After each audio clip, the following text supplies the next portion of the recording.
नमस्कार, मी राधिका. आजच्या भागामध्ये तुम्हा सर्वांचं खूप मनापासून स्वागत करते. आज आम्ही एका मोठ्या रोड ट्रिपवर निघालो आहे आणि ते सुद्धा ज्वालामुखीसाठी प्रसिद्ध असलेलं येलोस्टोन नॅशनल पार्क पाहण्यासाठी. तिथे पोहोचण्यासाठी जवळपास 15 तासांचा प्रवास करावा लागणार आहे. हा प्रवास आम्ही 2 टप्प्यांमध्ये करणार आहोत. 15 सीटर गाडीमधून मित्रमंडळींबरोबर प्रवास सुरू केला. जाताना पहिल्या दिवशी आम्ही स्पोकनमध्ये थांबलो.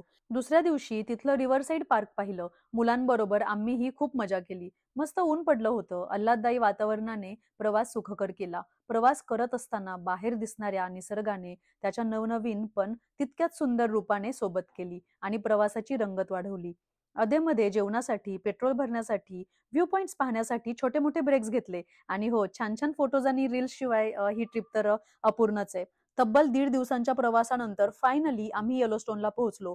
येलोस्टोनची ही इंटरेस्टिंग ट्रॅव्हल सीरीज पाहण्यासाठी चॅनेल नक्की सबस्क्राईब करा. धन्यवाद.